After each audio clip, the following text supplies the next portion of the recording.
Oke, Assalamualaikum warahmatullahi wabarakatuh. Perkenalkan, nama kakak Vidya, ya. Boleh panggil Kak Vidi atau Kak Vidya. Kakak tentor bahasa Indonesia, ya. Jadi kalau bahasa Indonesia adanya di kelas 12 aja, jadi mungkin kalau yang sebelumnya udah pernah di SG belum pernah ketemu ya. Hari ini kita akan bahas soal SIMAK, ya, SIMAK 2021.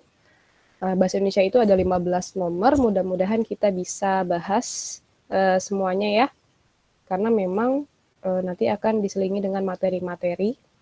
Nanti kalau ada yang mau bertanya atau mau ada yang ditanyakan atau dijawab, silahkan ya. Nanti kakak berikan kesempatan waktu untuk bertanya. Gitu.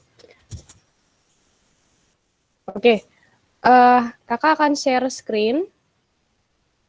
Kakak menjelaskannya pakai PDF ya. PDF, PPT. Ya oke, sebelum kita mulai, kita berdoa dulu ya, menurut agama dan kepercayaan masing-masing. Berdoa dimulai.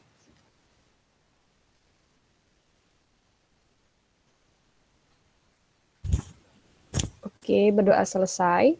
Jadi di sini kita akan bahas soal SIMAK UI 2021 untuk bahasa Indonesia. Ya, jadi kemampuan dasarnya untuk pelajaran bahasa Indonesia.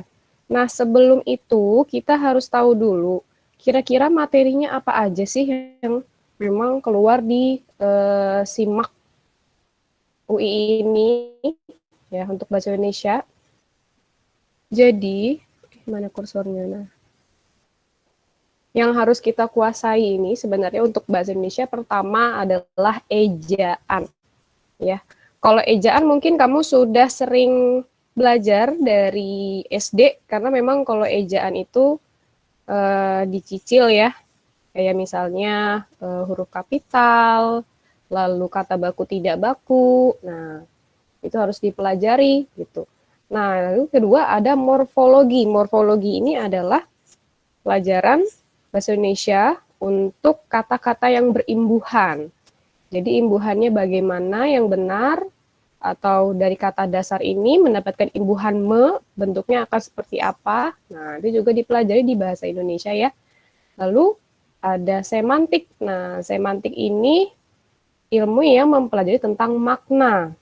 Jadi selain kita lihat penulisannya, kita juga harus paham makna dari katanya. Ya, karena kalau kita tidak paham katanya akan menyulitkan untuk memahami kalimat gitu. Karena bahasa Indonesia itu bukan hanya sekadar dibaca saja, tapi kita harus memahami kalimatnya. Gitu ya. Nah, selanjutnya ada sintaksis. Sintaksis ini adalah ilmu yang mempelajari tentang tata kalimat. Jadi kalau kamu pernah dengar ada yang namanya kalimat efektif, kalimat aktif, pasif, ya. Nah, itu dipelajari di sintaksis. Bagaimana strukturnya, bagaimana aturannya, itu belajar di sintaksis. Lalu ada wacana. Nah, wacana ini ilmu bahasa yang mempelajari tentang paragraf. Jadi kalau paragraf itu bagaimana sih seharusnya kita lihat dari kalimat utamanya, harus ada ide pokoknya, lalu dari kalimat satu ke kalimat kedua itu harus padu gitu. Dari satu paragraf pun harus mempunyai satu ide pokok yang sama. Nah, di sini kita pelajari dalam wacana. Itu ya. Nah, ini sekilas tentang bahasa Indonesia. Nah, apa saja yang harus dipersiapkan pegangannya? Yang pertama itu KBBI. Nah, kalau KBBI ini kan sekarang udah, karena sekarang sudah canggih ya, jadi di HP itu sudah ada aplikasinya KBBI. Jadi minimal kalau mau belajar bahasa Indonesia, kita harus punya KBBI. Ya, jadi kalau KBBI itu di situ kamu bisa tahu maknanya, bisa tahu katanya baku atau tidak, dan imbuhan-imbuhan apa saja ya, bisa ya. Nah, lalu ada PUEBI di sini. PUEBI itu adalah pedoman umum ejaan bahasa Indonesia. Jadi bagaimana kita mengetahui ejaannya? itu kita lihat dari Puebi gitu. Huruf kapitalnya untuk apa aja gitu. Lalu tanda cetak miring, ada tanda baca, ada bentuk terikat dan lain-lain. Itu ya. Jadi bahasa Indonesia itu sebenarnya luas. Itu banyak yang harus dipelajari. Nanti kita bisa pelajari di pembelajaran selanjutnya ya. Kalau kita ada KBM nanti akan dibahas mulai dari ejaan sampai wacana. Itu. Nah, kita lanjut aja ke soal simaknya. Nah, ini adalah contoh dari soal simak UI tahun 2021 ya, tahun ini. Nah, bahasa Indonesia itu dimulai dari nomor 16 sampai 30. Jadi kalau kamu mau masuk UI itu bisa ada 3 jalur. Yang pertama SNM, ya pakai rapot dari semester 1 sampai 5, yang kedua ada UTBK, yang ketiga lewat jalur mandiri ya, SIMAK. Nah, kalau SIMAK ini memang bahasanya atau teorinya biasanya lebih sulit dibandingkan UTBK gitu, karena lebih teoritis ya. Nah, oke, kita lihat di nomor 16 ini ada masalah pernyataan yang sesuai dengan isi bacaan di atas. Gitu. Ya, kalau misalnya seperti ini tantangannya bahasa Indonesia itu pasti ya, pastinya tuh teksnya panjang banget gitu. Males bacanya nih, gimana sih, ada cara cepetnya nggak? Gitu. Ya, sebenarnya bahasa Indonesia itu kan kamu nggak harus hafal banyak, rumus banyak, jadi memang kuncinya ya memang baca. Tapi ada beberapa soal yang memang tidak perlu dibaca semua atau dipahami semua, hanya butuh scanning. Itu seperti nomor 16 ini. Kalau ada pernyataan sesuai ya dengan isi bacaan di atas, kita bisa menggunakan teknik scanning. Ya, bagaimana caranya? Yang pertama, kamu harus tentukan kata atau frasa kunci dari pilihan jawaban. Nah, bagaimana cara menentukan kuncinya? Kata kunci. Kamu cari aja kata yang memang jarang ditemui gitu. Atau yang kata yang gampang ditemui di teks. Itulah kata kunci gitu. Jadi nggak harus yang mana, yang ini terserah. Kamu bebas menentukan kata kuncinya, mana yang menurut kamu gampang terlihat di dalam teks. Lalu kalau misal kita yang A, contoh ya, ukiran naga dan burung enggang gading merupakan simbol kekuasaan. Kita lihat di sini kata ukiran atau burung enggang gading. Lalu kamu scanning, gitu ya. Kamu scanning, ada nggak? Nah, di sini kan kita udah ketemu nih, ukiran burung enggang gading. Di sini dikatakan melambangkan alam batas. Nah, kalau sudah ketemu kalimatnya, kamu cocokkan dengan opsi A. Apakah maksudnya sama atau tidak? Jadi bukan dari kalimatnya sama atau tidak, tapi maksud dari kalimatnya. Karena kalau disimak itu lebih banyak kalimatnya tersirat gitu. Ya, kalau tersirat itu maksudnya sama atau maknanya sama, tapi kalimatnya itu ditulisnya berbeda gitu ya. Nah, kita lihat yang A. Di opsi A ini dikatakan ukiran naga dan burung enggang gading merupakan simbol kekuasaan. Kalau di teks dikatakan melambangkan alam atas, ya, perlambangan alam bawah. Nah, berarti kan tidak sesuai. Sesuai. Kalau misalnya masih ragu, ini kan memang harus dibaca keseluruhan karena memang tadi tersirat. Coba kira-kira ada yang ketemu nggak? Coba silakan dibaca scan, lalu cari yang paling sesuai. Ayo, ada yang bisa jawab? Yang E, Kak. Yang E, ada di kalimat keberapa? 3. 3. Nah, di sini kita lihat ya. Bubungan tinggi adalah jenis rumah banjar yang paling tinggi. Nah, kita lihat di sini. Kalimat ketiga, rumah jenis ini. Nah, kalimat sebelumnya kan rumah jenis apa nih? Ada di kalimat kedua. Salah satunya adalah rumah Banjar bumbungan tinggi karena menggunakan atap bumbungan tinggi. Rumah jenis ini merupakan jenis rumah yang bernilai paling tinggi di antara jenis-jenis rumah lainnya. Nah, di sini dikatakannya rumahnya yang paling tinggi. Tapi kalau di teks bernilai paling tinggi. Gimana tuh? Kira-kira sama nggak?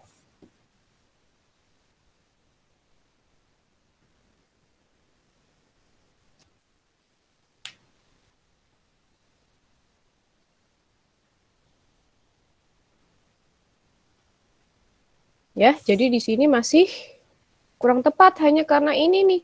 Ada katanya bernilai paling tinggi dengan yang paling tinggi. Jadi sudah beda makna.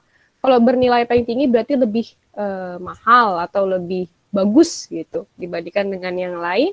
Tapi kalau di sini paling tinggi, nah ini terlalu umum. Paling tinggi apa? Paling tinggi rumahnya atau tidak? Jadi yang E ini masih kurang tepat. Tadi yang A juga belum ya? Belum ketemu ya? Yang D, Kak. Yang mana? Yang D. Yang D? Oke, ada di kalimat ke? Kalimat ke... Tadi mana ya? Mana ya? Scanning, coba pakai scanning. Rumah Banjar adalah simbol kebangsawanan. Nah, kamu cari kata simbol kebangsawanan. Yang ketiga. Ketiga, Dipergunakan sebagai kediaman raja. di sini dikatakan dipergunakan sebagai kediaman raja. Tapi apakah dia sebagai simbolnya? Bukan. Bukan ya. Ayo, ada lagi di sini. Yang C nggak? Yang C, simbol kosmis pada rumah Banjar diwujudkan dengan bentuk atapnya. Ada di kalimat keberapa? 9, 10. 90. Oke, kita lihat ya. Di sini kata kuncinya simbol kosmis nih. Aduh, mana nih kurang hilang. Nah, di sini kita ketemu simbol kosmis di kalimat 10 ya. Kita baca dulu maksudnya sama atau tidak. Selain itu, rumah Banjar yang atapnya membumbung tinggi merupakan perlambangan pohon hayat. Ya, pohon hayat adalah simbol kosmis, yaitu cerminan berbagai dimensi yang menyatukan semesta. Gitu. Simbol kosmis pada rumah Banjar diwujudkan dengan bentuk atapnya, ya di sini. Betul.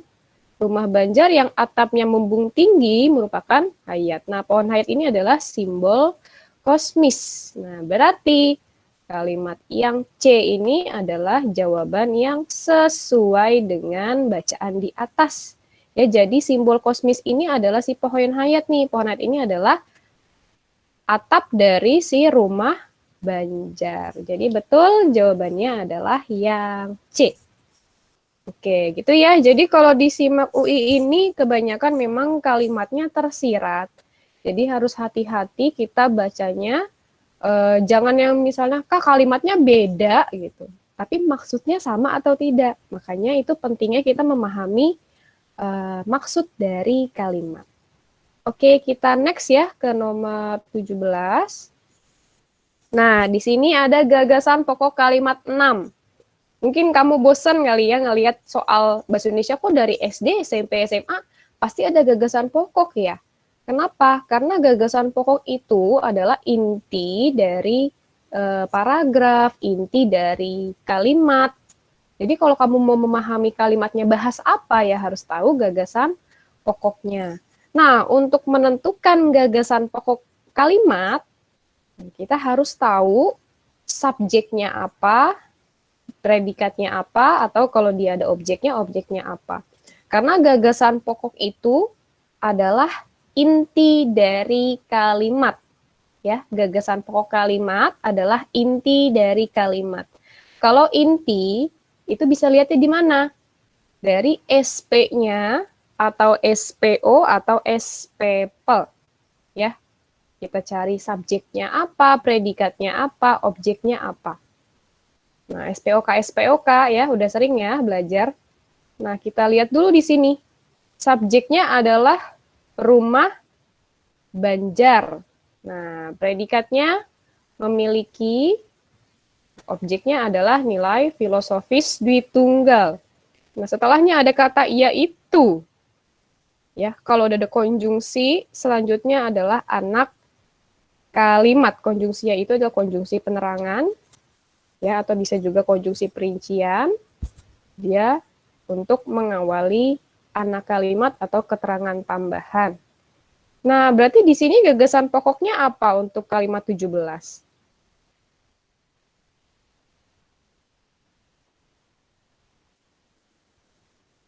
Yuk, ada yang bisa jawab? Ini udah kita bedah SPOK-nya.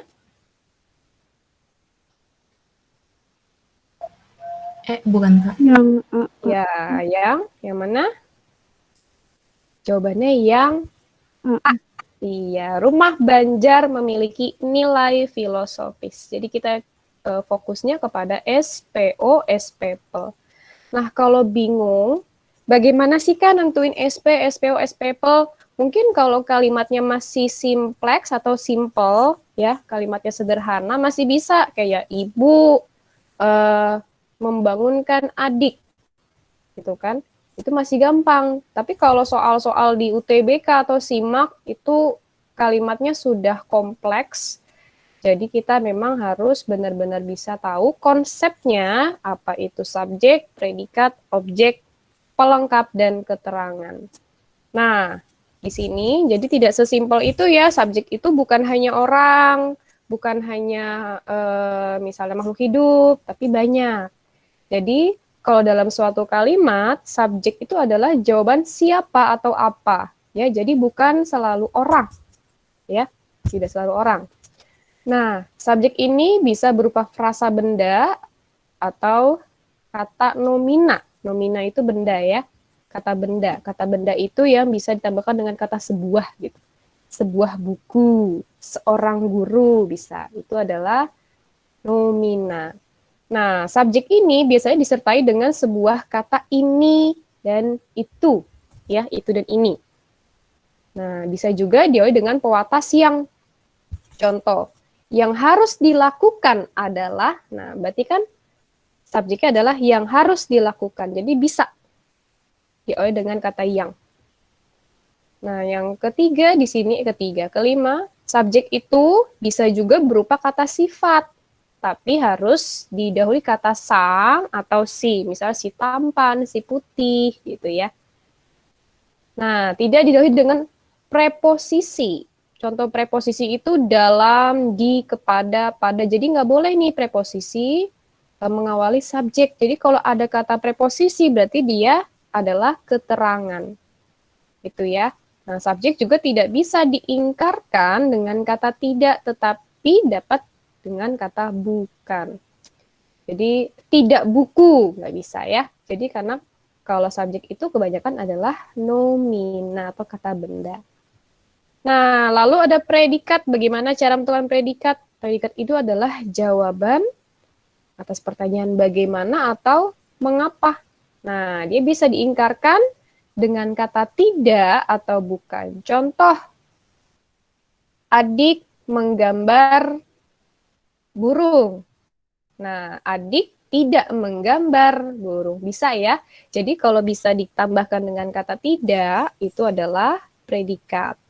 Nah, predikat ini dapat didahului keterangan aspek sesudah, akan, selalu, sedang, hampir. Nah, dia bisa ditambahkan dengan kata keterangan. Misalnya, dia akan datang. Dianya subjek, akan datang adalah predikat. Itu bisa didahului dengan keterangan, modalitas. Nah, seharusnya, sebaiknya. Jadi kalau ada kata seharusnya, sebaiknya dia menjadi predikat. Contoh ya, dia seharusnya masuk lebih awal. Nah, seharusnya masuk adalah predikat. Gitu. Ya, dan masih banyak lagi di sini tidak dapat didahului dengan menggunakan kata yang. Predikat itu nggak boleh ada kata yang. Nah, dapat didahului dengan kata ialah, adalah, yakni. Jadi kalau ialah, adalah, yakni, yaitu ini bisa menjadi predikat ya, tergantung dari kalimatnya. Kalau yakninya itu, dia itu sebenarnya konjungsi untuk perincian, tapi kalau konteks kalimatnya memang harus jadi predikat, bisa. Itu tergantung dari jenis kalimatnya seperti apa ya. Dapat berupa kata benda, kata sifat, atau kata kerja juga. Misalnya, saya seorang guru. Nah, subjeknya adalah saya, seorang guru adalah predikat. Jadi, predikat itu tidak selalu kata kerja. Nah, ada objek dengan pelengkap di sini. Ini adalah dua unsur yang sering tertukar ya. Bagaimana sih cara menentukan objek dan pelengkap? Bedanya ya, kan kesamaannya adalah sama-sama berada di belakang predikat. Ya, dua-duanya wajib adanya. Tapi kalau objek dia bisa menjadi subjek kalau kalimatnya diubah menjadi kalimat pasif. Sedangkan kalau pelengkap dia tidak bisa berubah menjadi subjek kalau kalimatnya dipasifkan, alias kalimatnya tidak bisa diubah menjadi kalimat pasif. Gitu. Lalu ada keterangan. Ya, keterangan ini tidak terikat posisi, jadi bisa berada di awal atau di akhir kalimat. Nah, dia didahului dengan preposisi atau kata depan. Di untuk tempat, dengan untuk cara, bisa juga dengan alat ya. Agar untuk tujuan, bisa juga dengan menggunakan, mengendarai. Nah, ini adalah keterangan alat, pada untuk keterangan waktu, bersama dengan itu juga sebagai keterangan penyerta. Itu ya. Ada juga beberapa yang memang kalimatnya kalimat majemuk bertingkat, itu juga bisa keterangannya dihubungi dengan konjungsi. Nah, untuk lebih lengkapnya nanti bisa dijelaskan saat KBM ya. Itu ini hanya sekilas saja dulu. Karena kalau mau belajar SPOK itu harus sering-sering latihan. Kita harus sering-sering bedah kalimat. Karena ini adalah yang paling penting ya. Kita belajar sintaksis di sini. Oke, kita lanjut ke nomor 18. Nah, di sini ditanyakan ide pokok yang menjadi gagasan pendahulu teks tersebut. Nah, jadi maksudnya apa? Di sini ada dua paragraf. Kira-kira kalau ada paragraf pendahulunya, cocoknya bahas apa ya? Gitu. Ya, jadi minimal kita harus tahu dulu nih ide pokok paragraf 1 dan paragraf kedua supaya kita bisa merancang kerangka berpikirnya. Ya, kerangka berpikirnya itu bagaimana? Karena kalau pendahuluan itu biasanya adalah ide pokok yang paling umum, alias yang bisa mencakup keseluruhan teks. Nah, kita cari dulu nih ide pokok paragraf 2 dengan paragraf 1 dan ide pokok paragraf kedua. Nah, apakah butuh dibaca semua? Jadi sebenarnya cari ide pokok itu ada cara cepatnya. Ya, kamu tinggal lihat kalimat awal atau kalimat akhir. Karena kalau ide pokok itu adanya di kalimat utama. Kalimat utama itu adanya di awal atau akhir atau keduanya. Ya, jadi kita cek bahas apa sih di sini. Nah, kalau paragraf 1 di sini kalimat utamanya 1 atau 4. Sebenarnya memang kalimat utama di akhir itu bisa berupa kesimpulan, tapi di sini kalimat keempat itu bukan kesimpulan keseluruhan, karena di sini menjadi icon. Kalau kita lihat di sini ngomonginnya jenis ya. Jadi intinya paragraf 1 ini, ide pokoknya adalah jenis rumah Banjar. Gitu. Nah, di paragraf kedua, kita lihat bahas apa? Kalimat utamanya ada di nomor 5. Jadi intinya kalau mau ide pokok tadi ingatnya SP ya, SP atau SPO-nya. Seperti rumah adat lainnya di Nusantara, ini adalah keterangan. Nah, nanti ini belajar nih kalimat majemuk bertingkat nih.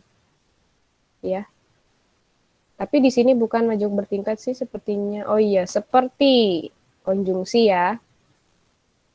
Ini sebagai keterangan di awal harus pakai tanda koma. Subjeknya rumah adat Kalimantan. Juga memiliki nilai filosofis. Jadi intinya rumah adat Kalimantan Selatan atau rumah Banjar ini memiliki nilai filosofis. Nah, kira-kira bahas apa nih? Pendahuluannya ya bisa mencakup rumah Banjar jenisnya apa, terus juga dia punya nilai filosofis. Kira-kira apa yang paling umum di antara A, B, C, D, atau E? Dia bisa jawab. Kalau mau bikin pendahuluannya, bahas apa dulu sebelum bahas jenisnya dan nilai filosofisnya?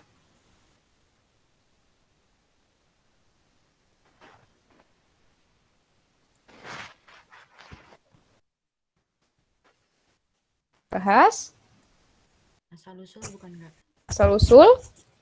Bukan, Oke. Kak. C ya. Coba kita lihat di sini ada A itu rumah adat di Kalimantan Selatan. Rumah adat di Kalimantan Selatan kan ini nama lainnya berarti rumah Banjar ya. Simbol-simbol terlalu khusus ya simbolnya. Asal usul rumah Banjar bisa. Nah, jenis-jenis rumah Banjar sudah dijelaskan di paragraf 1. Yang peran rumah Banjar dalam kebudayaan Kalimantan. Nah, kalau di sini juga terlalu khusus, bisa ditambahkan paragraf setelahnya, bukan sebelumnya. Jadi antara A dengan yang C nih yang bisa. Tapi, nah, kalau kita lihat, kalau asal-usul rumah Banjar, berarti teksnya lebih membahas ke sejarahnya. Tapi kalau kita lihat di sini, lebih banyak ke deskripsi ya. Jadi awalnya memang kita bahas dulu secara umumnya yaitu yang A dulu. Kita bahas rumah adat di Kalimantan Selatan. Baru kita bahas, nah salah satunya adalah rumah Banjar. Gitu. Lalu dijelaskan kembali rumahnya, jenis-jenisnya apa, dan ternyata rumahnya itu memiliki nilai filosofis. Gitu. Karena konteksnya kalau secara keseluruhan yang paling umum adalah rumah adat di Kalimantan Selatan ya. Kalau asal usulnya dia masih khusus gitu karena kalau paragraf 1 itu kita cari yang memang paling umum gitu ya. Oke, kita lanjut ke nomor 19. Oh ya, ini untuk mencari ide pokok. Ya, jadi gagasan pokok, gagasan utama, pikiran utama, pokok, ide pokok itu sama ya. Hanya variasi bahasanya saja. Jadi kalau ada pertanyaan, Kak, bedanya apa gagasan pokok dengan gagasan utama? Sama, itu hanya variasi bahasa. Gitu ya. Jadi kalau mau cari gagasan pokok, ini cara cepatnya. Kalau kamu nggak mau baca keseluruhan, ya, kita bisa lihat di kalimat utamanya. Jadi ada yang namanya paragraf deduktif, induktif, atau campuran. Kalau deduktif itu kalimat utamanya di awal. Berarti dia dengan pernyataan umum lalu dijelaskan dengan pernyataan khusus. Misalnya kendaraan. Khususnya adalah kendaraan darat, kendaraan laut, kendaraan udara gitu. Ya, jadi umum ini bisa dijelaskan dengan kalimat-kalimat khususnya. Nah, ada tipsnya untuk menentukan paragraf deduktif. Jadi kamu cukup perhatikan kalimat pertama, kedua, dan terakhir. Ya, kalau kalimat kedua mendukung kalimat pertama atau menjelaskan kalimat pertama, berarti dia adalah paragraf deduktif. Ya, contoh. Rumah Banjar memiliki ciri yang unik. Nah, terus paragraf kedua, atapnya memiliki bentuk. Nah, itu kan salah satu dari cirinya. Berarti kalimat kedua menjelaskan si kalimat satu. Berarti kalimat satunya ini adalah kalimat utama. Gitu ya. Nah, ini adalah ciri dari paragraf deduktif. Lalu ada paragraf induktif. Kalimat utamanya berada di akhir. Jadi kamu cek kalimat terakhirnya. Jika kalimatnya berupa simpulan dan kalimat pertama tidak menyiratkan hal yang sama, berarti kalimat itulah kalimat utamanya. Ya, jadi kalimat akhirnya itu berupa kesimpulan. Dapat dikatakan oleh karena itu gitu. Ya, bisa menjadi kalimat utama. Tapi kalau di sini tadi oleh karena itu juga sebenarnya bisa menyimpulkan, tapi juga bisa sebagai menyimpulkan kalimat sebelumnya aja ya. Jadi juga cukup hati-hati, harus hati-hati kalau kalimat 4 ini menyimpulkan keseluruhan, berarti dia adalah kalimat utamanya. Itu. Nah, yang terakhir adalah paragraf campuran. Ini yang lebih mudah dilihat. Kamu perhatikan kalimat pertama dan terakhir, kalau dia menyiratkan hal yang sama, maksudnya apa? Walaupun kalimatnya berbeda, tapi maksudnya sama, berarti dia adalah paragraf campuran. Kalimat utamanya ada di awal dan di akhir. Nah, itu cara mencari gagasan pokok. Ya. Oke, kita ke nomor 19. Nah, ini masih tentang wacana atau paragraf. Apa gagasan pendukung yang tepat untuk melanjutkan paragraf 1? Nah, kalau seperti ini, bagaimana caranya? Kita lihat dulu kalimat utama di paragraf 1. Ya, kalimat utama di paragraf 1. Kalimat utamanya ada di nomor 1 ya. Bagian besar satwa liar di Indonesia terancam punah. Oke, berarti kuncinya pertama harus membahas satwanya terancam punah. Gitu ya. Satwanya terancam punah. Lalu, kalau gagasan pendukung, ini kan tadi pertama menjelaskan si kalimat utama. Yang kedua, syaratnya adalah harus kohesi dan koheren dengan kalimat ke-6. Maksudnya apakah ada kesamaan maksud atau kesamaan kata ya dengan kalimat ke-6 gitu, dengan kalimat sebelumnya. Kalimat sebelumnya apa nih? Membahas konversi hutan menjadi perkebunan sawit, tanaman industri. Dan pertama menjadi ancaman serius bagi kelestarian satwa liar atau satwa langka. Kira-kira apa? Yang menjelaskan kalimat 1, satwa liar terancam, dan juga harus nyambung dengan kalimat ke-6. Jawabannya adalah A. Yang A. Ya. Ada yang nyambung nggak dengan kalimat ke-6 nih? Kalimat ke-6 membahas konversi hutan menjadi perkebunan sawit menjadi ancaman serius untuk kelestarian satwa liar.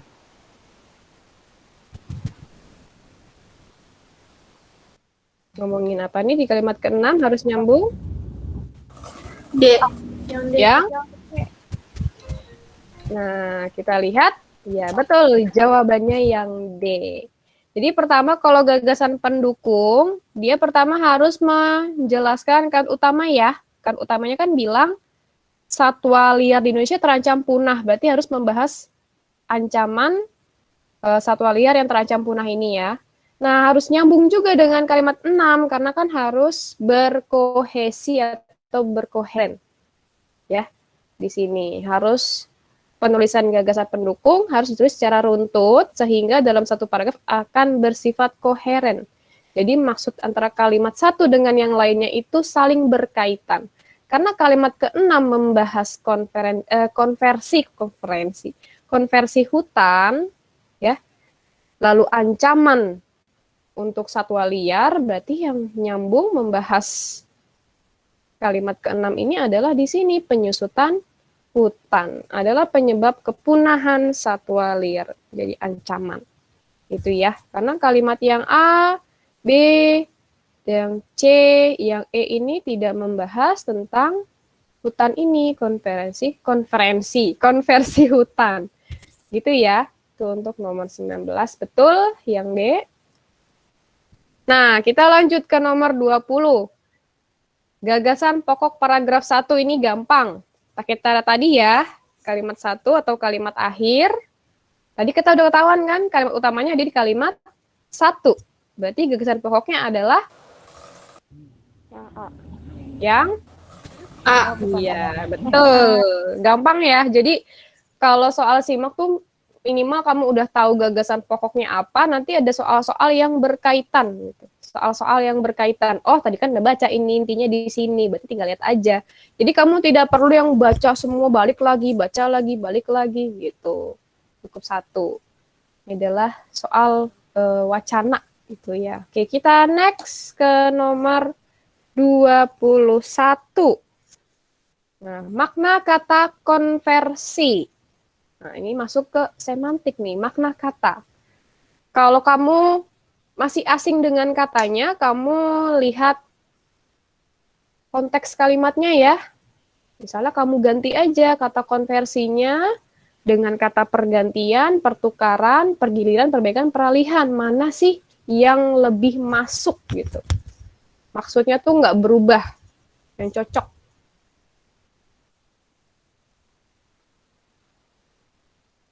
Yang E.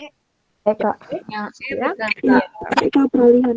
Oke, konversi hutan menjadi perkebunan sawit. Berarti kan hutannya beralih menjadi perkebunan sawit gitu ya. Bukan berganti, bukan ditukar, bukan giliran atau bukan perbaikan. Betul. Jadi konversi itu maknanya adalah peralihan. Gitu ya. Kalau misalnya mau bukti yang lebih akurat lagi, kita bisa lihat KBBI. Nah, di sini ada makna dari konversi, tergantung dari konteks. Makanya kita harus lihat konteks kalimatnya. Kalau kamu secara mentah langsung cari KBBI, nah itu belum tentu jawaban yang benar. Karena kita harus lihat konteks kalimatnya ya. Nah, jadi di sini kan konversi banyak maknanya tuh. Ada perubahan sistem, perubahan pemilikan, perubahan dari bentuk benda dan proses. Nah, tapi di sini ada gabungan kata yang lain banyak. Ada konversi apa ya.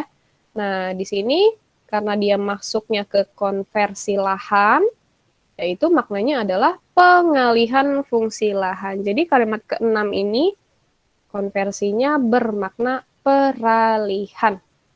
Oke, betul. Oke, lanjut ya ke nomor 22.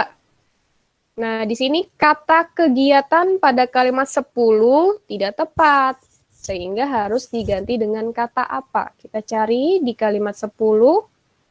Nah, di sini melalui kegiatan. Mungkin di sini tidak tepatnya kenapa? Kegiatan itu terlalu umum ya. Makna nih, variasi kata yang maknanya tuh hampir sama dengan kata ini.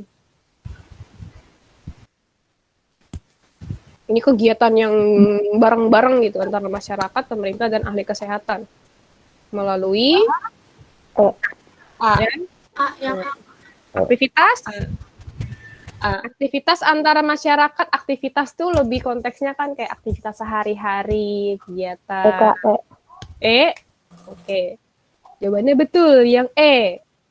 Jadi kalau sinergi itu maknanya adalah kegiatan atau operasi gabung atau sinergisme, kayak gabungan gitu. Kegiatan yang bergabung, ada pergabungan antara organisasi satu dengan yang lainnya, antara masyarakat, pemerintah, dan ahli kesehatan. Jadi lebih cocok digunakan kata sinergi. Nah, kalau ini sih lebih masuknya ke pembenaran kata ya, jadi kamu harus tahu kosakatanya lebih banyak. Kalau ini caranya gimana Kak supaya tahu kosakatanya lebih tinggi gitu? Kamu rajin-rajin baca artikel ilmiah ya di koran-koran atau buku-buku ilmiah. Karena kalau simak itu memang banyak mengambil dari artikel-artikel ilmiah gitu ya, supaya kosakata kamu banyak. Jadi masih ada waktu setahun kan? Kamu rajin baca apapun, misalnya baca soal kalau kamu anak IPA ya dari mata pelajaran IPA juga. Kalau kamu anak IPS juga kan banyak ya artikel-artikelnya. Kalau ketemu kata yang mungkin kamu baru ketemu, kamu langsung buka KBBI. Ini artinya apa ya? Artinya apa ya? Jadi KBBI itu memang harus ada supaya apa? Kosakata yang kamu miliki banyak. Sehingga nanti pembenaran kata yang kamu miliki pun sudah banyak gitu ya, karena kan kita nggak tahu nanti kata apa yang akan keluar saat ujian ya, karena kata kan banyak sekali gitu. Oke, kita lanjut ya ke nomor 23. Nah, di sini soalnya jangan langsung ini ya, aduh panjang banget lagi, males banget nih, aduh opsinya panjang gitu. Di sini tidak sesulit itu, karena kalau kamu mau lihat mencari kalimat ringkasan yang tepat, itu bukan cari mana ya kata yang paling penting atau kalimat yang paling penting, bukan. Tapi lihat ide pokok tiap paragraf. Paragraf 1 ide pokoknya apa? Paragraf kedua ide pokoknya apa? Atau kalimat utamanya yang mana? Nah, kalau sudah ketemu, kita gabung dari 2 kalimat utama tiap paragraf. Itu, paragraf 1 kalimat utamanya di 1 atau di 9 nih? Satu kali. Satu, Kak. Ya, jadi Indonesia masih memiliki banyak masalah kesehatan. Nah, ini kalimat utamanya. Kita langsung lihat paragraf kedua, kalimat utamanya yang mana? 10 atau 12? 12. 10 ya. Nah, di sini kan udah ketemu kalimat utamanya. Berarti kamu cari di opsi A sampai E, mana yang membahas kalimat 1 dan kalimat 10 gabungannya? Yang D. D. Ya, D. D, betul. Nah, bisa kan? Jadi kalau udah ketemu kalimat ringkasan, soal ringkasan, gak perlu takut, aduh baca semua nih, itu intinya apa ya? Tidak, kamu lihat aja kalimat utamanya. Lalu digabung, tinggal dicari mana opsi yang mencakup kedua kalimat utama tersebut. Gitu, gampang ya, bahasa Indonesia, bisa? Oke, kita lanjut ke nomor 24. Nah, di sini posisi yang tepat untuk kalimat berikut dalam paragraf adalah, tadi ingat, kalau sebuah paragraf itu antara kalimat satu dengan yang lainnya harus punya hubungan atau berkaitan. Ya, harus berkaitan. Jadi kalau di sini kan membahas pemerintah, nah, membangun pusat pelayanan kesehatan masyarakat di seluruh wilayah. Kamu cari kalimat yang berhubungan dengan kalimat ini. Antara kalimat 8, 9, terus 7 nih ngacak banget ya. 5, 4. Nah, ini supaya terkecoh aja sih ini kalimatnya ngacak. Kalimat 8 ngomongin masalah lain. Nih, distribusi belum merata tenaga kesehatan. Kalimat ke-7 bilangnya puskesmas ini masih adanya di kota-kota besar doang. Di kalimat 9 mengatakan masih kekurangan tenaga kesehatan.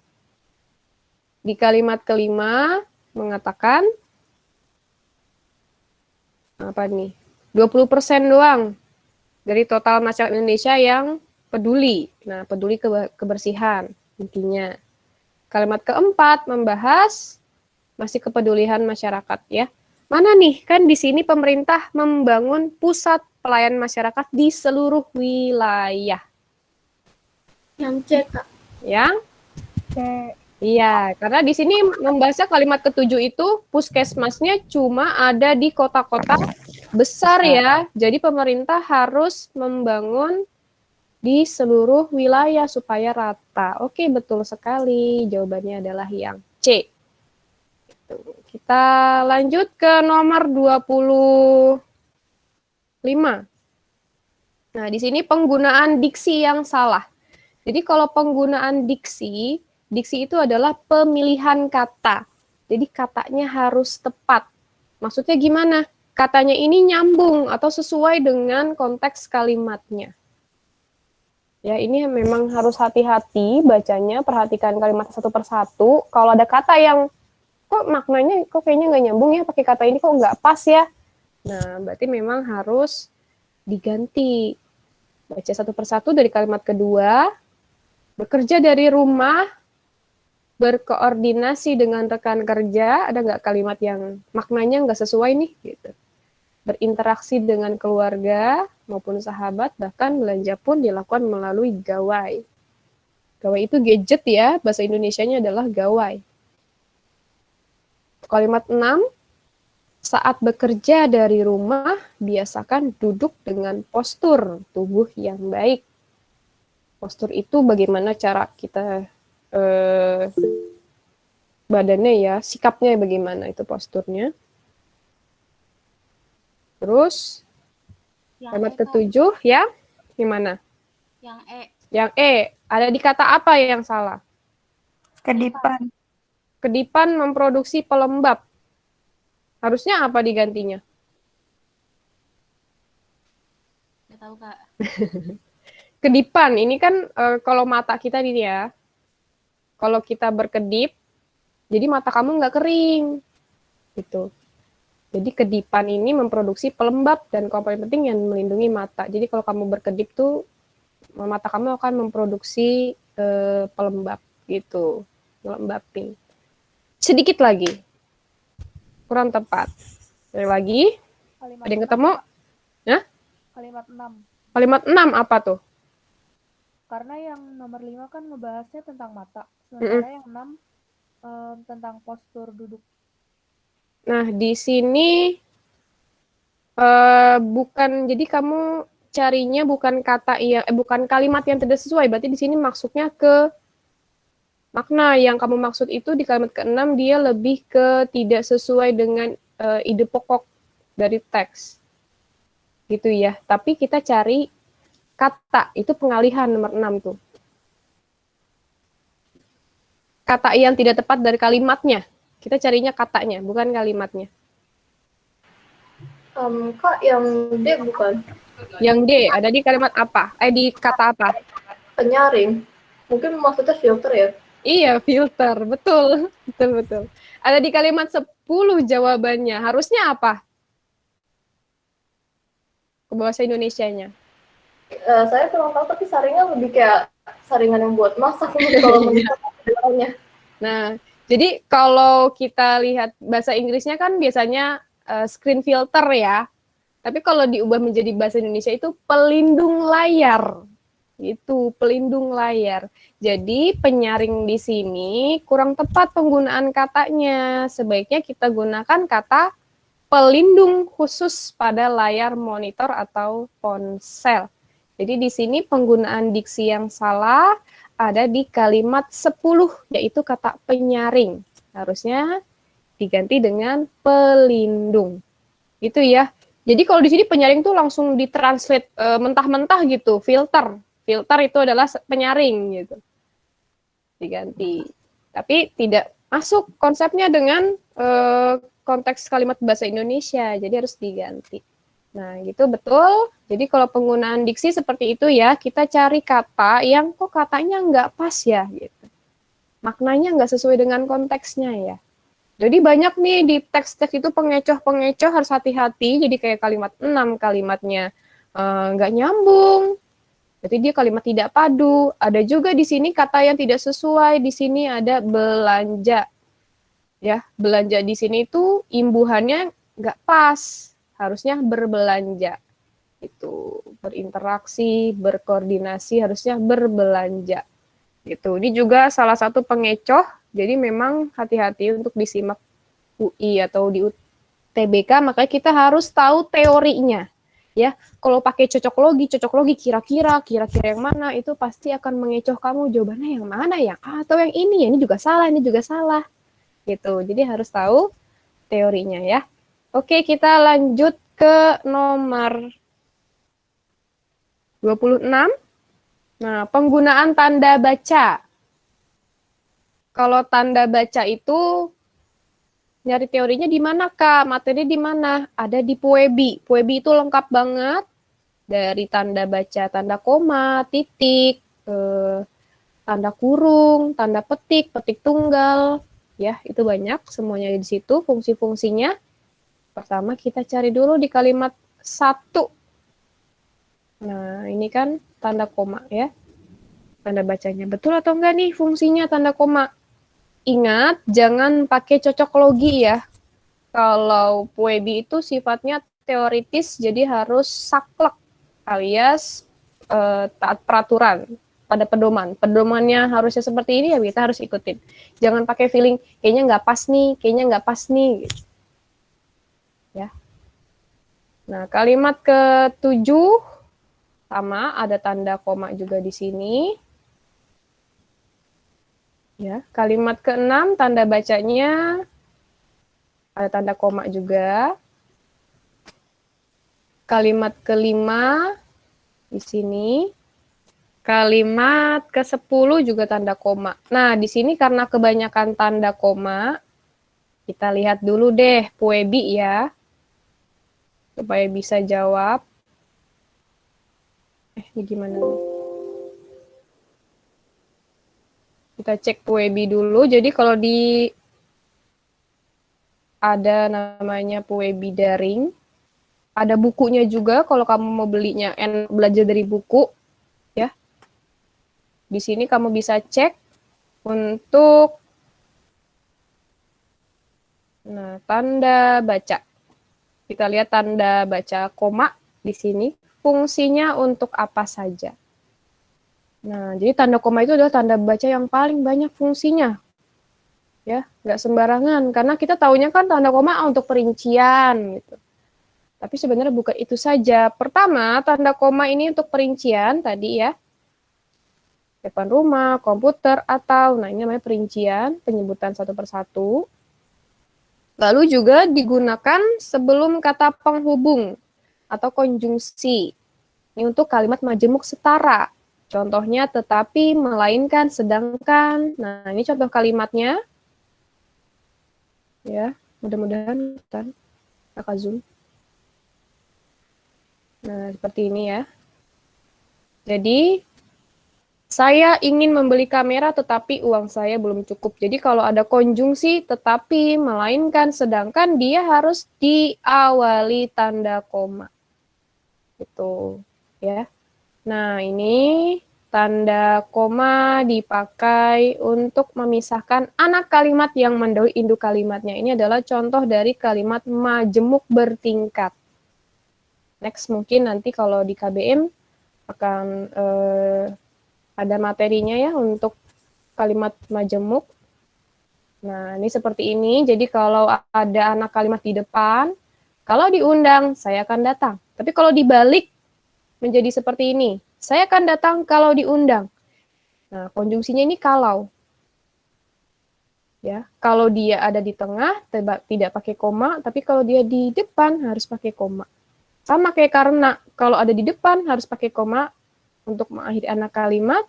Kalau dia ada di tengah, tidak boleh pakai tanda koma. Itu ya. Nah, lalu di sini ada juga tanda koma dipakai di belakang kata atau ungkapan penghubung antar kalimat. Ya. Nah, ini antar kalimat. Jadi, kata hubungnya menghubungkan dua kalimat. Jadi, ada titiknya, ada dua titik. Oleh karena itu, jadi meskipun demikian dia harus pakai tanda koma di akhir. Lalu ada tanda koma untuk, ini biasanya untuk kalimat percakapan ya. Oh, begitu. Wah, hati-hati. Nah, ini namanya kata sapaan. Dik, Bu. Nah, ini harus pakai tanda koma. Lalu tanda koma juga dipakai, nah ini untuk kalimat petikan. Seperti ini, untuk memisahkan bagian dengan kalimat yang dikutip. Tuh. Lalu juga ada tanda koma. Nah, dia nggak dipakai kalau tanda petiknya di depan ya. Kalau dia di belakang harus pakai tanda koma. Nah, ini bagian-bagian yang lain. Kalau untuk menulis alamat, pakai koma. Terus, untuk daftar pustaka, kalau daftar pustaka namanya dibalik tuh.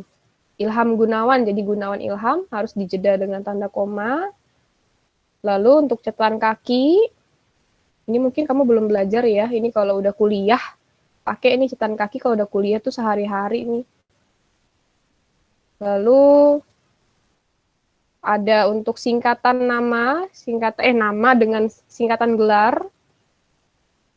Ya, tanda koma untuk yang lain-lain.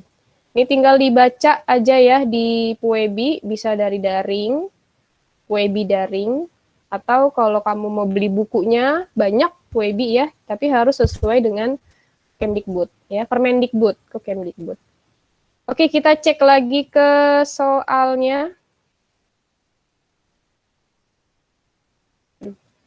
Nah.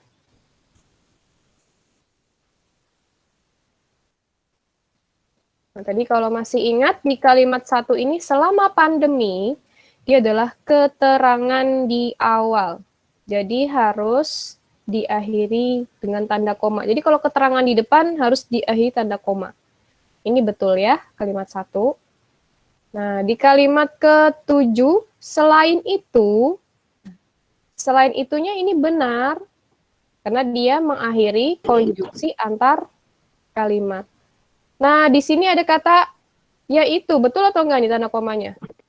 Salah. Salah, harusnya gimana? Harusnya di sebelumnya ya. Iya, betul. Di sini harusnya. Jadi kalimat ke-7 salah. Nah, ini mungkin ini gampang Kak. Udah ketahuan kalau sebelum yaitu, yakni ini kan harus pakai tanda koma juga. Nah, ini kalau kamu dapatnya yang kayak gini. Tapi kalau dapatnya nanti anak kalimat, induk kalimat, nah itu memang harus dicari tahu dulu ya. Penggunaan tanda baca koma itu fungsinya untuk apa seperti yang tadi. Gitu. Kalau kalimat ke-6 nih fungsinya untuk ini konjungsi antar kalimat. Ini juga untuk mengakhiri keterangan di depan. Kalimat 5. Kalimat 5 ini keluhan yang muncul sangat beragam mulai dari, nah ini sama kayak yakni ya. Ya, konjungsi perincian, jadi sebelumnya harus pakai tanda koma. Di kalimat 10, nah ini adalah mengakhiri anak kalimat. Jika ada konjungsi jika sering menggunakan komputer, nah, jadi dia mengakhiri anak kalimat, seperti itu. Jadi jawabannya betul, yang B. Oke, kita lanjut ke nomor 27. Nah, ini digabung kalimat 8 dengan kalimat 9, kita gabung. Nah, cocoknya konjungsi apa? Kita harus tahu dulu hubungannya. Kedipan memproduksi pelembab dan komponen penting yang dapat melindungi mata. Kita harus sering berkedip. Kenapa kita harus sering berkedip? Gitu kan? Berarti ini hubungannya adalah sebab akibat ya.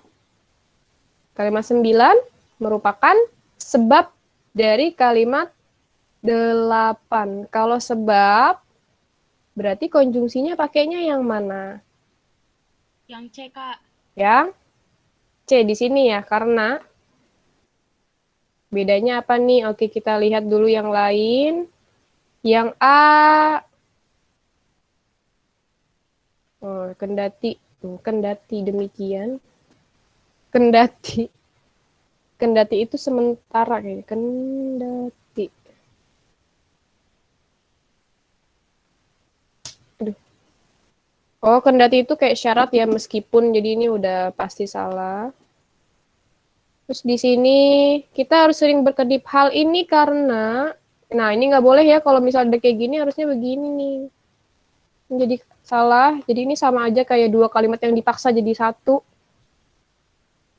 Terus yang D, harus sering berkedip.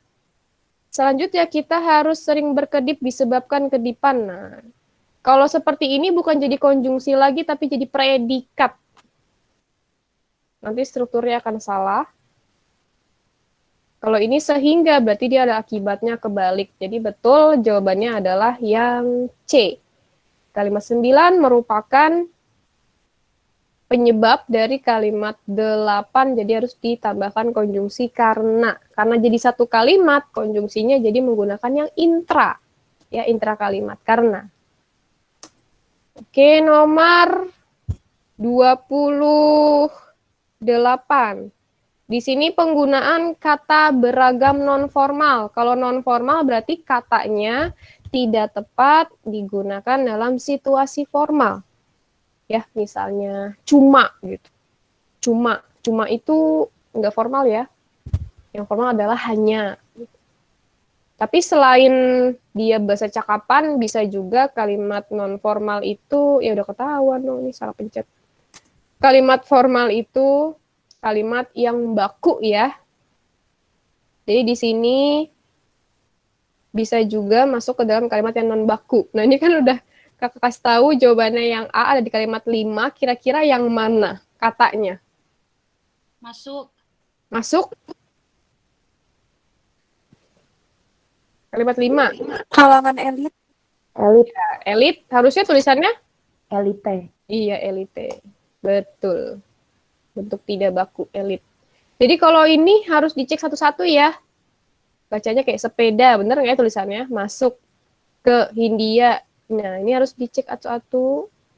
Tulisannya betul atau enggak. Tapi bisa kalau kata tugas sih enggak. Kata tugas itu kayak gini loh, yang ke, pada, oleh, itu kan kata tugas. Jadi kalau kata tugas tuh nggak ada baku, tidak baku. Oke, lanjut ke nomor, nah, nomor 29 ini soalnya adalah kalimat tidak efektif. Mungkin kalau di sekolah kalimat efektif tidak efektifnya lebih ke yang boros kata ya. Tapi kalau untuk UTBK atau SIMAK tidak sesimpel itu. Yang paling utama kamu harus bisa bedah SPOK-nya dulu. Ya. Nah, di sini kan kita disuruh cari mana kalimat yang tidak efektif. Nah, ini adalah soal HOTS. Kamu harus analisis strukturnya dari ke-6 ciri tadi, ke-5 ciri itu, mana sih yang tidak memenuhi syarat kalimat efektif. Itu. Jadi kamu harus tahu dulu teori dari kalimat efektif. Nah, tadi kakak sudah jelasin ya bedanya subjek, predikat, objek, pelengkap, dan keterangan. Nah, kalau sudah paham, ya lalu ada kata depan dari konjungsi bertingkat. Ini. Nah, syarat pertama, untuk kalimat efektif itu strukturnya harus sepadan. Alias unsurnya itu harus lengkap. Nah, yang harus ada adalah S dan P. Ini nggak boleh hilang. Kalau subjeknya nggak ada atau predikatnya nggak ada, berarti dia kalimatnya tidak efektif. Ini adalah ciri yang paling utama, yang paling banyak. Ya, yang A contohnya, kita harus hindari penggunaan preposisi sebelum subjek. Kenapa? Karena yang didahului preposisi adalah keterangan. Nah, ini contohnya. Bagi peserta wajib membawa alat tulis. Secara makna pun kita sebenarnya sudah paham ya, yang wajib membawa tulis itu adalah peserta. Tapi secara struktur kalimatnya dia tidak efektif. Kenapa? Karena kalau ada kata depan di sini bagi, berarti dia fungsinya sebagai keterangan. Jadi subjeknya hilang. Siapa yang wajib membawa? Nggak tahu. Jadi di sini pengumumannya untuk peserta, wajib membawa tulis. Siapa yang membawa? Adiknya kah? Ibunya? Ayahnya? Nah, jadi tidak jelas ya. Makanya tidak boleh menggunakan preposisi sebelum subjek. Jadi yang betul adalah peserta wajib membawa alat tulis. Itu ciri yang pertama. Yang kedua, kita harus hindari penggunaan kata yang di depan predikat. Jadi kalau predikat itu tidak boleh menggunakan kata yang karena dia fungsinya akan sebagai kuatas, pelengkapnya subjek. Seperti ini, peserta yang membawa alat tulis. Terus kenapa? Jadi tidak ada jawaban atas pertanyaan kenapa. Peserta yang membawa alat tulis, terus kenapa? Jadi gantung ya. Jadi yang di sini dia fungsinya hanya pelengkapnya subjek gitu. Peserta yang mana? Yang membawa tulis. Kenapa pesertanya? Nah, jadi masih gantung. Karena apa? Ada kata yang sebelum predikat gitu. Jadi nggak boleh nih kata kerja diawali dengan kata yang. Harus ada predikat yang asli. Contoh ya, peserta yang membawa tulis dipersilakan masuk. Nah, berarti kan predikatnya adalah dipersilakan. Gitu. Nah, yang ketiga, hindari penggunaan subjek ganda. Subjek ganda itu subjeknya ada 2 dengan predikatnya hanya 1. tanpa kata penghubung. Contoh di sini, makalah itu dia membahas. Siapa yang membahas, dia atau makalah itu? Jadi ada double subject. Kesannya jadi ambigu ya. Nah, makanya salah satu subjeknya harus ditambahkan dengan preposisi supaya salah satu subjeknya bisa jadi keterangan. Dalam, kita pakai konjungsi dalam di sini. Konjungsi, preposisi dalam. Dalam makalah itu, nah harus pakai tanda koma, dia membahas kalimat efektif. Nah, ini adalah 3 pelanggaran yang biasanya membuat kalimat tersebut menjadi kehilangan salah satu unsur subjek atau predikatnya. Ya, jadi kamu lihat aja nih ciri-ciri tandanya.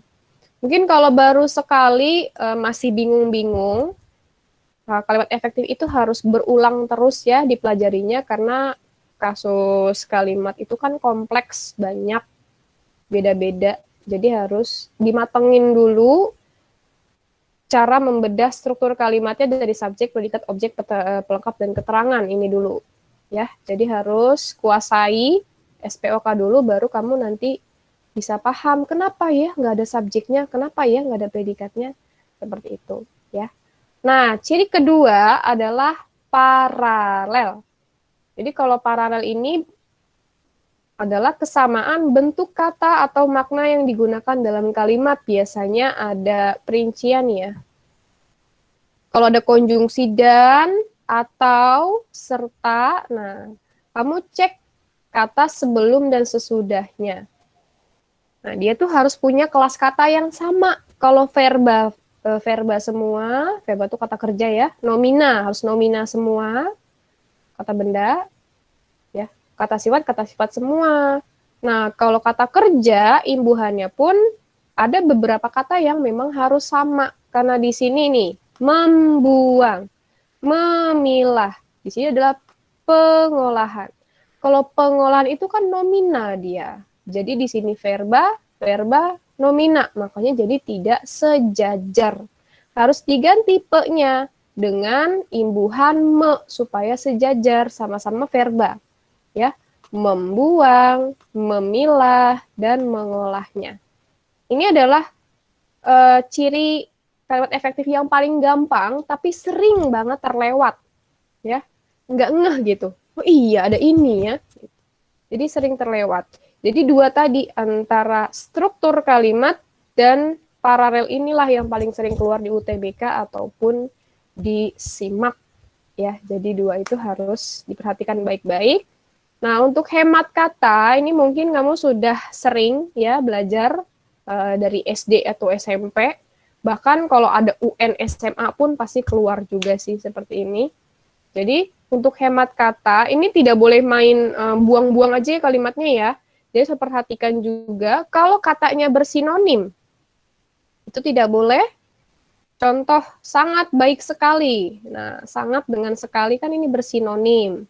Jadi harus dihilangkan salah satunya, gitu. Boleh sangat aja atau sekali saja. Hanya dengan saja, ini juga bersinonim, ya. Nah, lalu ada kayak masuk ke dalam, mundur ke belakang. Nah, ini masuknya ke majas pleonasme. Jadi kalau majas itu bisa kamu gunakan untuk penulisan sastra ya, untuk novel atau untuk puisi, tapi kalau situasinya resmi, ya lebih baik menggunakan kalimat yang efektif gitu. Jadi boros di sini. Kalau masuk kan sudah pasti ke dalam, mundur udah pasti ke belakang gitu. Ya. Jadi tidak diperlukan katanya. Lalu ada juga hindari kata yang jamak. Jamak itu yang maknanya banyak tapi dijamakan kembali. Contoh, hadirin. Hadirin itu sudah banyak maknanya ya. Jadi yang hadir semua itu namanya hadirin. Semua audiensnya itu adalah hadirin. Jadi tidak perlu ditambahkan dengan kata para lagi. Para itu kan sudah banyak ya. Jadi banyak dibanyakin lagi. Atau murid-murid, kata ulang yang bermakna jamak. Tidak perlu digunakan kata banyak. Aneka ragam juga sudah banyak, tidak perlu pakai kata banyak. Ya, ini mudah untuk hemat kata. Lalu kita juga harus cek maknanya ambigu atau tidak. Ambigu itu maknanya ganda. Ya, maknanya ganda, punya dua makna. Contoh biasanya kata baru. Baru itu tuh maknanya bisa menimbulkan keambiguan ya. Contoh di sini, guru baru masuk kelas. Ini guru baru masuk kelas atau guru baru masuk kelas. Gitu. Jadi dia punya dua makna. Ya. Nah, kalau mau efektif seperti apa? Kita berikan penekanan. Boleh menggunakan kata itu. Ya, guru baru itu masuk kelas. Jadi yang dimaksud adalah guru baru. Kalau guru itu baru masuk kelas, berarti dia baru masuk, bukan guru baru. Itu ya, ini adalah makna ambigu. Nah, yang kelima, kalimatnya harus logis. Logis itu masuk akal. Contoh, nah ini yang sering sekali digunakan MC-MC ya, secara turun-temurun. Kalimatnya ini lagi, padahal tidak efektif.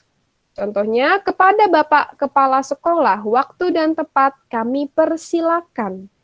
Nah, kalau seperti ini yang dipersilakan adalah siapa? Bukan kepala sekolah, tapi waktu dan tempatnya. Dia nggak logis. Waktu dan tempat itu kan bukan seorang yang bisa dipersilakan. Ya. Nah, ini juga perhatikan persilakan itu yang benar adalah tanpa H ya. Bukan persilahkan, tapi persilakan. Itu. Jadi yang benar seperti apa? Yang benar adalah lanjut aja. Bapak Kepala Sekolah dipersilakan menyampaikan pidato. Gitu. Ya, itu lebih efektif. Kadang-kadang kita mau sok-sokan formal ternyata jadi nggak efektif. Itu ya. Nah, itu adalah 5 ciri kalimat efektif. Jadi yang pertama kamu memang harus bedahnya 1-2 dulu ya. Kalau 1-2 itu sudah baik-baik saja, baru kita cek yang ketiga cirinya. Ya. Nah, kita lanjut. Coba kita bedah nih kalimat nomor 2 dulu. Ya. Sebagai ikon Banyuwangi, ini tadi kalau ada tanda koma di akhir, berarti dia masuknya ke terangan. Ada subjeknya di sini? Ada di mana-mana. Siapa yang ada? Nah, di sini kan berarti ada itu adalah predikat. Di mana-mana adalah keterangan tempat. Berarti kalimat kedua dia kurang unsur subjek, ya. Berarti langsung ketemu nih. Kalimat yang tidak efektif adalah kalimat kedua. Kenapa? Karena kalimat kedua tidak mempunyai subjek. Itu ya, sebagai ikon Banyuwangi ada di mana-mana. Siapa yang ada di mana-mana gitu. Jadi tidak ada jawaban atas pernyataan siapa.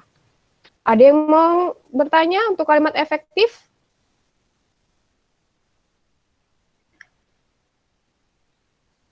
Ada yang masih belum jelas nggak untuk kalimat efektif? Ya, nanti ini kalau mau lebih jelasnya, kita belajar bareng-bareng lagi ya nanti ya. Jadi memang harus dilatih terus-terusan. Jadi kalau bahasa Indonesia itu adalah latihan, baca dan latihan. Memang kalau struktur kalimat itu yang paling penting juga untuk soal-soal SIMAK atau UTBK. Jadi kamu harus mulai dari sekarang, kalau lagi baca itu sudah harus tahu subjeknya apa, predikatnya apa, objeknya apa. Itu ya. Supaya lebih paham juga. Karena apa? Kalau kamu sudah tahu SP, SPO, kamu jadi cepat bacanya. Karena kalau mau baca nih panjang nih. Kalau kamu mau paham teksnya baca apa, cukup baca SP, SP-nya aja itu juga paham. Gitu, baca inti-intinya aja. Itu adalah kelebihan jika kita sudah menguasai SPO, SPOK gitu. Jadi lebih cepat baca. Oke, kita ke soal terakhir. Nomor 30. Nah, di sini meskipun julukannya telepon mobile, tetapi bentuknya masih sangat besar sehingga harus ditenteng atau ditaruh di mobil. Nah, kalimat di situ tuh tidak efektif ya. Harus diganti menjadi kalimat yang seperti apa? Coba dicek. Mana sih? Yang D, Kak. Yang D? Meski julukannya. Nah, di sini kamu harus perlihatkan juga beda-bedanya ya. Jadi ada meskipun, walaupun, meskipun, meski. Nah, ini ada meskipun. Terus bedanya lagi apa lagi di sini? Di sini masih ada namun, dia tetapi. Nah, ini tinggal dieliminasi nanti yang salah. Ya. Pertama, jadi kalau ada konjungsi meskipun atau walaupun, tidak dibolehkan ada konjungsi pertentangan lagi. Karena meskipun dan tetapi sama-sama konjungsi pertentangan. Jadi nanti boros. Karena kalau konjungsi kan fungsinya untuk menghubungkan dua klausa, ya, dua SP. Jadi kalau ada dua, butuhnya hanya satu. Kalau sudah ada meskipun, cukup menggunakan meskipun aja, jadi tetapinya nggak usah, gitu. Atau kalau misalnya pakai tetapi, nggak usah pakai meskipun, gitu. Ini salah. Jadi mana nih yang masih double-double? Kita lihat, ada di B, berarti B salah, C salah, dan E salah. Nah, sekarang bedanya apa lagi? Yang A ini meskipun, yang D meski. Kita lihat bedanya lagi, di sini kan ada konjungsi sehingga. Ada sehingga, ada hingga. Mana yang tepat? Sehingga itu pengakibatan, hingga itu yang A. Jadi kalau hingga itu maknanya sampai. Hingga. Sampai, bukan akibat ya. Jadi kalau pengakibatan adalah sehingga. Jadi yang A jawabannya. Oke, kita sudah sampai ke soal terakhir. Gimana? Tertarik sama bahasa Indonesia nggak? Enggak. Tertarik, Kak. Tertarik? Kira-kira kakak mau tahu responnya dulu dong, bahasa Indonesia itu kesulitannya apa sih selama ini? Kurang Banyak kalimat yang sama gitu, Kak. Banyak kalimat yang ini ya, jadi banyak kalimat yang antara A dengan B kayaknya sama-sama bener deh gitu ya. Nggak ada yang salah gitu. Nggak ada yang salah, oke. Ada lagi nggak? Biasanya tantangannya apa ketemu? Males? Masih itu Kak, masih baca, masih apa ya, masih sering dibaca semuanya gitu, jadi belum kayak tadi diambil inti-intinya aja gitu. Inti-intinya ya, Belum jadi paham. karena belum paham inti-inti kalimat, inti-inti teks, jadinya masih baca semua, nah itu yang jadi bikin kita males ya, menjadi bahasa Indonesia, padahal sebenarnya gampang, tapi karena bawaannya tuh, aduh teksnya panjang, males, aduh pusing muter-muter, jadi jawabannya pun suka keliru, gitu ya. Tapi intinya udah dapet apa aja yang harus dipelajari di bahasa Indonesia ya. Intinya harus paham makna, paham maksud kalimat, lalu juga harus tahu inti di setiap paragraf, gitu ya. Seperti itu.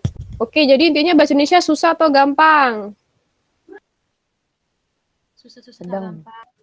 Gampang lah. Gampang ya. Jadi ada soal yang gampang kayak tadi, ada juga soal yang memang bukannya susah sih, lebih ke harus dianalisis dulu pelan-pelan. Tapi kalau udah tahu teorinya ya gampang ya.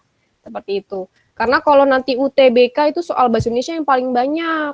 UTBK tuh soal bahasa Indonesia tuh bisa nomornya 43-an atau 40 berapa gitu.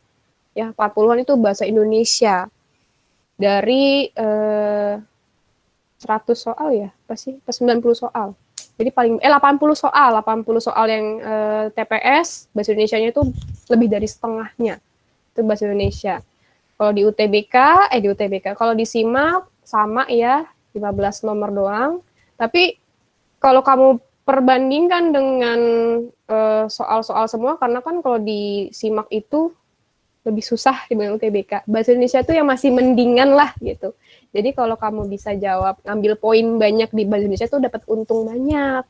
Gitu ya. Karena kalau SIMAK itu kita harus perhatikan jawabannya, kalau masih nebak-nebak, ngira-ngira, mendingan gak usah diisi.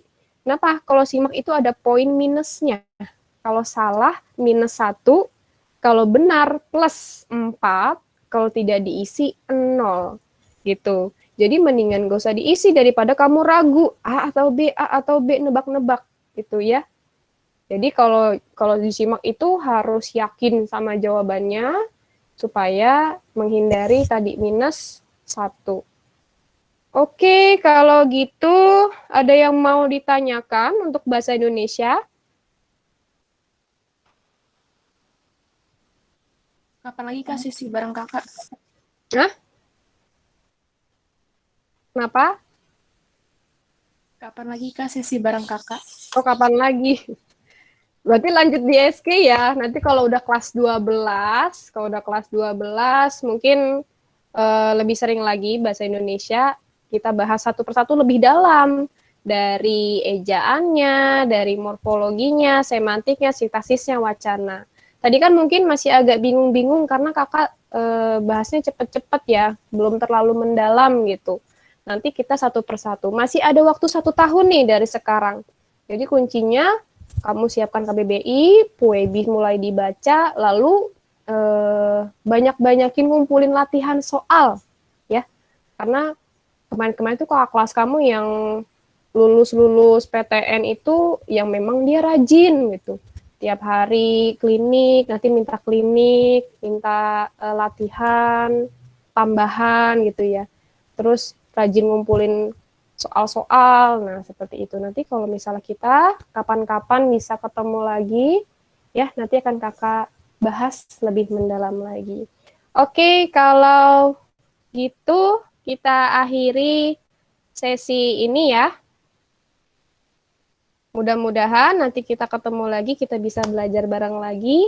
Terima kasih banyak untuk semua yang sudah hadir dalam pembelajaran singkat ini. Mudah-mudahan bisa bertemu lagi. Sampai jumpa di lain waktu. Wassalamualaikum warahmatullahi wabarakatuh.